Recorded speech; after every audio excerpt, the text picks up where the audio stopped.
कशा आहात तुम्ही सर्व? नक्कीच मस्त आणि मजेत असाल। तर आजचा जो व्हिडिओ आहे तो खूप जास्त इन्फॉर्मेटिव्ह होणार आहे, कारण की खूप जणांचे प्रश्न असतात। इंस्टाग्रामच्या रील्स खाली सुद्धा खूप सारे प्रश्न असतात की ताई ब्लाऊजची जी काही शिलाई ती कशी फिक्स करायची किंवा किती ठेवायची। आम्ही खूप जास्त कन्फ्यूज असतो की ब्लाऊजच्या डिझाईननुसार किती शिलाई घेऊ किंवा वेगवेगळे कट जे असतात, princess, Madras, four tucks, two piece, याची शिलाई नेमकी कशी ठेवायची। मग कॉलरचे ब्लाऊज आले, boatneck blouse, Rekha style, high neck, खूप सारे ब्लाऊजचे प्रकार आहेत। मग नेमकी ब्लाऊजची शिलाई किती घ्यायची। तर चला हा व्हिडिओ तुमच्यासाठी, व्हिडिओ शेवटपर्यंत नक्की पहा, म्हणजे तुमच्या लक्षात येईल तुम्ही कोणत्याही एरियामध्ये राहा, कुठेही राहा, तरी सुद्धा ब्लाऊजची शिलाई आपण किती ठेवली पाहिजे याचा थोडक्यात आजचा हा व्हिडिओ असणार आहे। त्यासाठी व्हिडिओ शेवटपर्यंत नक्की पहा, म्हणजे व्हिडिओचा तुम्हाला फायदा होईल आणि तुमचे जे काही शिलाई रेट आहे ते तुम्हाला डिसाईड करता येईल। सुरुवातीला ब्लाऊजचे जे काही प्रकार आहेत ते खूप वेगवेगळे आहेत। मग ब्लाऊजनुसार कस्टमरची आवड निवड सुद्धा वेगळी आहे। कधी कोणाला बाहीला डिझाईन हवी असेल, कोणाला फ्रंट नेकला डिझाईन पाहिजे असेल, कोणाला बॅक नेकला डिझाईन पाहिजे असेल, मग त्यानुसार आपण शिलाई चार्जेस कसे ठेवायचे याबद्दल थोडंसं डिस्कस करूयात। सुरुवातीचे काही दिवस काय होतं की जेव्हा पण आपण शिलाई काम व्यवसाय चालू करतो, मग घरातून केलेला असेल तर आपल्याला काय वाटतं, थोडेसे कस्टमर जमा होऊ देत आणि त्यानंतर मग आपण आपली शिलाई रेट ठरवूयात। सुरुवातीचे काही दिवस कमी ठेवतो आपण, कारण की आपल्याला कस्टमर कमवायचे असतात। पण थोडक्यात आधीच्या व्हिडिओमध्ये मी तुम्हाला काय सांगत होते, जे काही तुमचा एरिया असेल त्यानुसार तुम्ही तुमची शिलाई ठेवा, किंवा आजूबाजूचे जर टेलर किती घेतात त्या अंदाजाने तुमचे 20-30 किंवा 50 रुपये कमी ठेवा। पण आजच्या व्हिडिओमध्ये मी तुम्हाला सांगल, जो काही कॉन्फिडन्स मी कमवलेला आहे आतापर्यंत आणि त्या कॉन्फिडन्समधून कस्टमर कोणताही गमवायचा नाही, या बेसवरतीच आज मी तुम्हाला सांगते की तुमचं जसं काम असेल, तुमचं फिनिशिंग फिटिंग कसं आहे त्यावरती तुम्ही तुमच्या शिलाईचे रेट ठरवा। भलेही कोणी शेजारचे कितीही रेट घेऊ द्यात किंवा त्या एरियामध्ये किती चार्जेस आहे याच्याशी तुम्ही काही घेणं देणं ठेवू नका। जर तुम्ही प्रोफेशनली होऊन काम करत असाल, तुमच्या कामाचं सुद्धा तुम्ही 100% देत असाल आणि कस्टमरला ब्लाऊज सुद्धा चांगल्या प्रकारे भेटत असेल आणि कस्टमर जे काही कमेंटमेंट करीत असेल की छान ब्लाऊज बसतात किंवा तुमचं फिनिशिंग सुद्धा छान आहे, असं जर तुम्हाला वाटत असेल तर नक्कीच तुम्ही तुमच्या शिलाईचे रेट चांगले ठेवा। कारण की मी सांगेल, टेलर काम हा व्यवसाय काही सोपा नाही। इथे कस्टमरचं बरंच ऐकून सुद्धा घ्यावं लागतं। थोड्याफार जरी चुका झाल्या तरी कस्टमर खूप सारे शब्द आपल्याला बोलून जातात। आता 1-2दा मला अनुभव आलेला आहे, त्यामुळे मी तुम्हाला सांगते। कस्टमर काय होतं, ज्यावेळेस चांगला ब्लाऊज येतो आणि त्यावेळेस आपण सांगितलं असतं की ब्लाऊज चांगला बसल्यानंतर फोन करून सांगा किंवा मेसेज करून सांगा की ब्लाऊज छान बसलाय की नाही। मग अशा वेळेस काय करतं, कस्टमर आपल्याला फोन करत नाही, पण ज्यावेळेस कुठेतरी ब्लाऊज चुकतो किंवा कुठेतरी फसतो, डिझाईन त्यांना आवडत नाही, त्यावेळेस कस्टमर आवर्जून आपल्याला फोन करतं आणि सांगतं की ताई अशी डिझाईन नव्हती पाहिजे होती किंवा हा ब्लाऊज इतका छान होता, मग तुम्ही अजून काहीतरी चांगलं करू शकत होता। असे सुद्धा कस्टमरचे बरेच फोन येतात, मेसेज येतात। मग यावरती सगळ्या गोष्टींवरती विचार करून मी तुम्हाला सांगते की तुम्ही ब्लाऊजचे रेट कसे ठरवायचे। पहिला पॉईंट म्हणजे आपण काय करतो, आपण कोणत्या एरियामध्ये राहतो त्यावरती आपण आपले शिलाईचे रेट ठरवतो। मग जर कोणी ग्रामीण भागातून बिलॉंग करत असेल तर आपल्याला काय वाटतं, गावाकडचे लोक जास्त काही शिलाई देत नाही। आता एक काकू नेहमी माझ्याकडे येतात, ते सांगतात की ब्लाऊजची गावाला शिलाई जी आहे ती कटोरी ब्लाऊजची 60 रुपये आणि जर अस्तर लावलं तर 120 रुपये किंवा 110 रुपये अशी शिलाई देतात। मग जर तुम्ही कितीही छान डिझाईन करा तरी 150 रुपयांच्या पुढे कस्टमर कधीही ब्लाऊजची शिलाई देत नाही।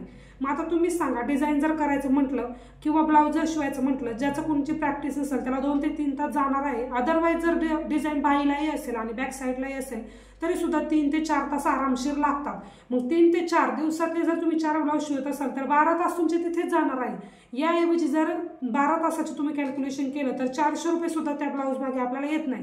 म्हणजे थोडक्यात जर त्या रिलेटेड जर आपण शहरामध्ये पाहिलं तर त्याच ब्लाऊजचे इथे एका ब्लाऊजचे 400 रुपये होतात।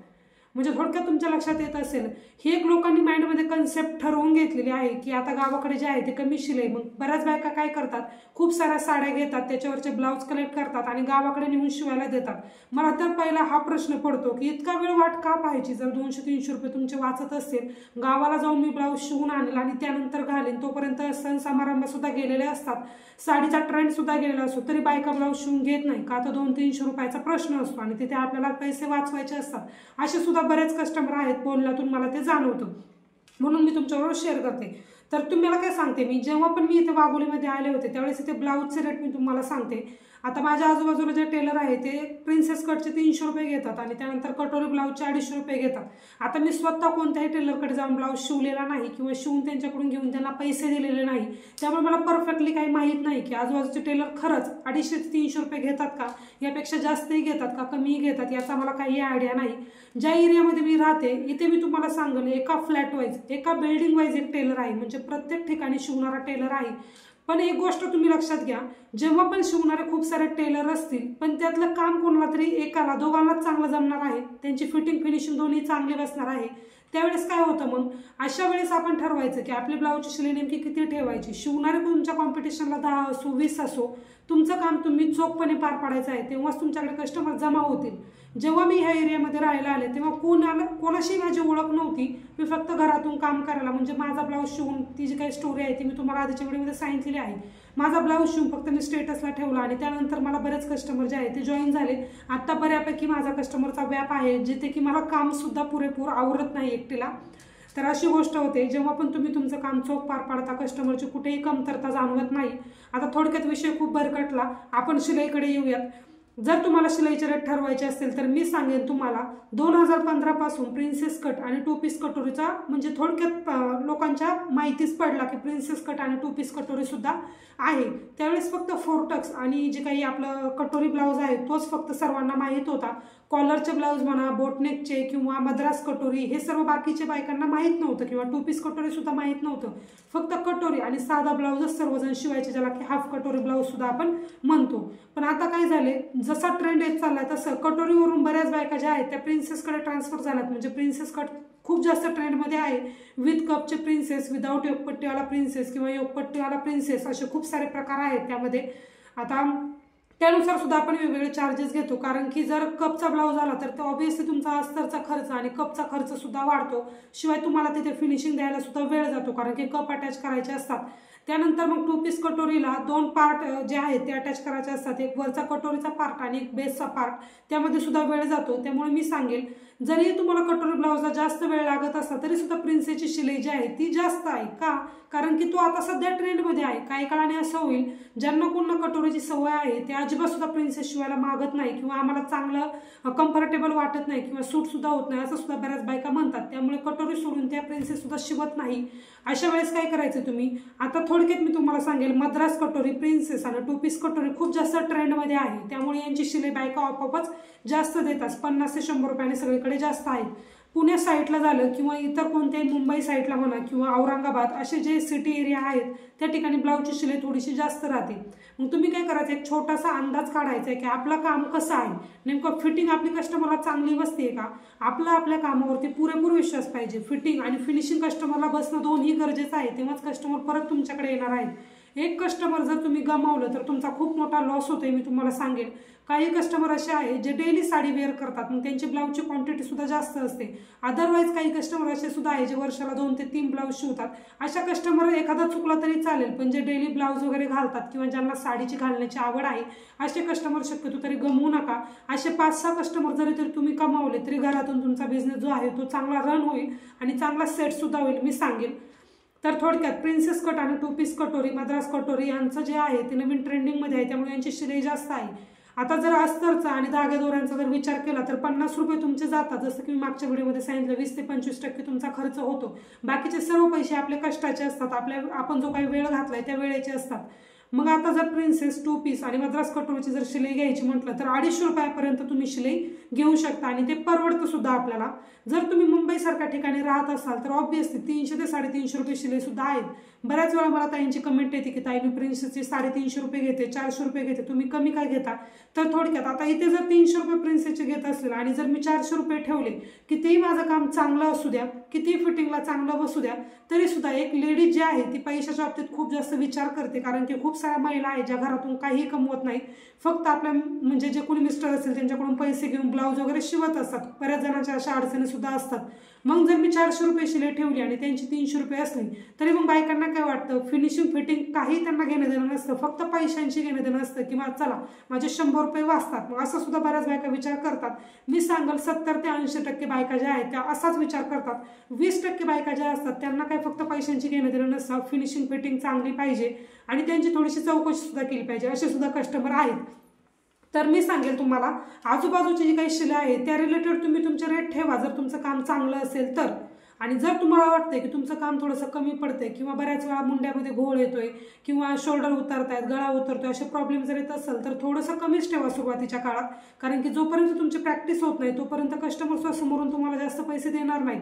खूप वेळा माझे असे सुद्धा कस्टमर आहेत की काम होण्याच्या आधीच मला पैसे देऊन जातात, कारण की त्यांना एक कॉन्फिडन्स आलेला असतो, चला आपले आधीचे ब्लाऊज चांगले शिवले आहेत म्हटल्यावरती हे ब्लाऊज सुद्धा चांगले बसतील.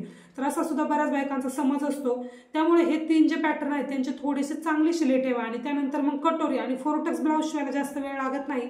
कटोरीचं काय झालंय, खूप जास्त कमी ट्रेंड झालेला आहे, त्यामुळे कटोरी ब्लाऊज जे आहे ते कोणी एवढं महत्त्व देत नाही. आता प्रिन्सेसकडे सर्वजण वळालेत, त्यामुळे कटोरी ब्लाऊजचे तरी 200 किंवा 250च्या दरम्यान ठेवले तरी चालेल. जर तुम्ही अजून हायफाय एरियामध्ये राहत असाल, आता वाघोली, पिंपरी चिंचवड, वाकड हे सर्व जे एरिया आहेत, पुढे जर पुण्यामध्ये तुम्ही गेले लोहगाव किंवा विमाननगर साईडला, तर ऑब्व्हियसली ती शिलाई सुद्धा जास्त असणार आहे. त्यामुळे त्या कम्पॅरेटिव्हली तुम्ही तुमची शिलाई चांगली ठेवा.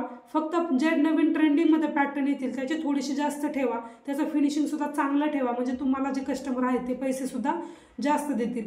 आता हा झाला सिंपल ब्लाऊजचा प्रश्न. त्यानंतर बाहीची जर डिझाईन आली किंवा पॅचवर्कची जर डिझाईन आली तर ऑब्व्हियसली त्यामध्ये अर्धा ते पाऊण तास आपला जास्त जातो. पॅचवर्कचे ज्यावेळेस ब्लाऊज असतात त्यावेळेस तुम्हाला कॅनव्हास, प्रेस हे सर्व वापरावं लागतं आणि छान फिनिशिंग द्यावं लागतं, तेव्हाच कस्टमरला ब्लाऊज आवडतो. त्यावेळेस पॅचवर्कनुसार तुम्ही 60 रुपयापासून पुढे पैसे घेऊ शकता. 50, 60, 70 आणि जर जास्तीचं पॅचवर्क असेल 2 ते 3 पॅच जर तुम्हाला जोडावे लागत असतील तर 100 रुपयापर्यंत सुद्धा तुम्ही शिलाई घेऊ शकता. या व्यतिरिक्त बाहीचे डिझाईन जर तुम्ही पाहिलं तर आता खूप साऱ्या रॅगलन स्लीव्ह झाल्या किंवा कटवर्कचे स्लीव्ह झाले.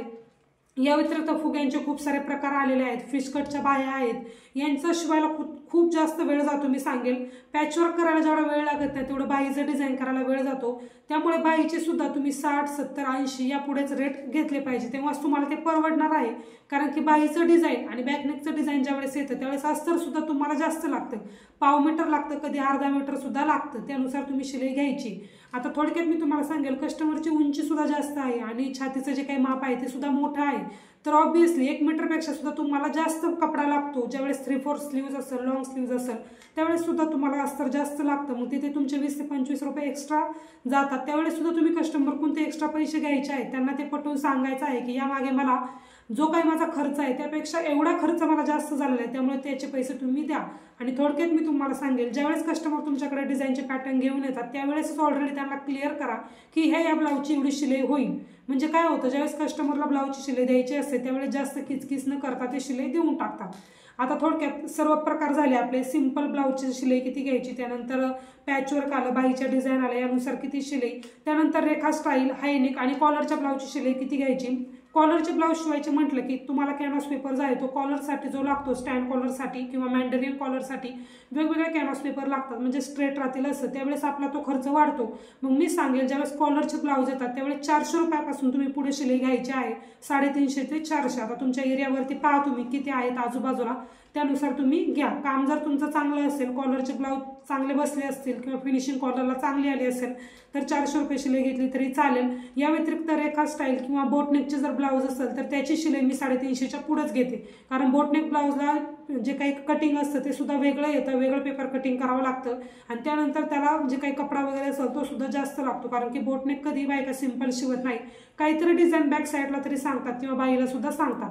या व्यतिरिक्त जर प्रिन्सेस विथ कपचे ब्लाऊज आले ज्याचा की खूप जास्त ट्रेंड आहे आणि ते ब्लाऊज बसतात सुद्धा छान, कारण की त्यावेळेस काय होतं आपल्याला काही जादा गोष्टी द्याव्या लागत नाही, फक्त कप आणि अस्तर एवढाच आपला खर्च असतो. मग अस्तर सुद्धा तिथे जास्त लागतं, कपचा सुद्धा वेगळा खर्च येतो. कप घ्यायची म्हटलं तर 30 रुपयापासून 60 रुपयापर्यंत मी कपचे रेट पाहिलेले आहेत. आता यापेक्षा व्यतिरिक्त वेगळे जर काही असतील तर ते काही माझ्या दिसण्यास अजून आले नाही. तर कपचा जो काही खर्च असेल तो आणि अस्तर याचा जर तुम्हाला मिळून 70 किंवा 80 रुपये खर्च येत असेल तर तुम्ही त्यामध्ये अजून एक्स्ट्रा 50 रुपये घेतले पाहिजे, कारण की कप लावायला तेवढा वेळ जातो, त्यानंतर फ्रंटक्स मोजा, त्यानुसार फिनिशिंग द्या, खूप जास्त वेळ जातो. तर जे काही प्रिन्सेस विथ कपची शिलाई आहे ती मी 350 रुपये घेते, किंवा जर त्यामध्ये डिझाईन वगैरे असेल तर पुढे 400, 450, 80 रुपये सुद्धा घेते, जे की मला परवडतं आणि वर्थ आहे. जेवढं आपलं गरजेल आणि जेवढं आपल्याला पुरेल तेवढंच घ्यायचं. कधी कोणत्या कस्टमरकडून जास्त पैसे घेऊ नका, कुठेतरी आपल्याला ते चुकावं लागतं. जर आपण कस्टमर पाहून काम करायला सुरुवात केली, बरेच कस्टमर काय होतात, कोणीतरी रिच दिसलं किंवा ते देण्यासारखे असतील तर बऱ्याच वेळा जास्त शिलाई सुद्धा सांगतात, किंवा एखादं थोडंसं कमी रेंजमधलं असेल कस्टमर किंवा देण्यासारखे जर त्यांच्याकडे पैसे नसतील तर त्यावेळेस कमी सुद्धा सांगतात. असं करू नका. थोडंसं जवळचं रिलेशन असेल तर कमी घ्या, एक वेळेस मी सांगेन, पण असं कमी जास्त पैशांचं किंवा थोडंसं जर रिच पर्सन वगैरे असेल तर जास्त वगैरे असं करू नका, कोणत्याही व्यवसायात करू नका, कारण कस्टमर आपलं तुटतं त्या ठिकाणी. कारण की बऱ्याच वेळा काय होतं, बऱ्याच जणांची एकमेकांसोबत ओळख असते, मैत्री असते, मग मैत्रीमधून बोलण्यातून आपल्या तोंडातून सहज शब्द निघून जातो आणि तिथे आपण चुकीचे ठरवले जातो आणि आपले कस्टमर कुठलेही लांबचे नसतात, ज्या आपण एरियामध्ये राहतो तिथूनच आपल्या जवळजवळ येतात. थोडक्यात खूप सारे कस्टमर असे असतात जे लांबून असतात, पण खूप कमी वेळा असं होतं की लांबचे कस्टमर असतील, जवळचेच असतात. त्यामुळे सगळ्यांकडून सारखे घेण्याचा प्रयत्न करा, म्हणजे कुठेही प्रॉब्लेम येणार नाही. तर हे झाले ब्लाऊजच्या रेटबद्दल. तुमचे जे काही प्रश्न होते त्याची नक्कीच तुम्हाला उत्तर भेटली असतील की कशी शिलाई घ्यायची आणि कशी शिलाई तुम्ही ब्लाऊजनुसार बदलू शकता. तर खूप सारा रिक्वेस्ट होता, त्यामुळे हा व्हिडिओ मी बनवला. नक्कीच तुम्हाला हा व्हिडिओ हेल्पफुल वाटला असेल. जर व्हिडिओ आवडला असेल तर व्हिडिओला नक्की लाईक करा. अजून तुमचे काही प्रश्न असतील तर कमेंट सेक्शनमध्ये मला नक्की कळवा, त्याची उत्तर मी तुम्हाला नक्की देईन. भेटूयात आपण नेक्स्ट व्हिडिओमध्ये. तोपर्यंत सर्वांनी काळजी घ्या. So take care friends and bye.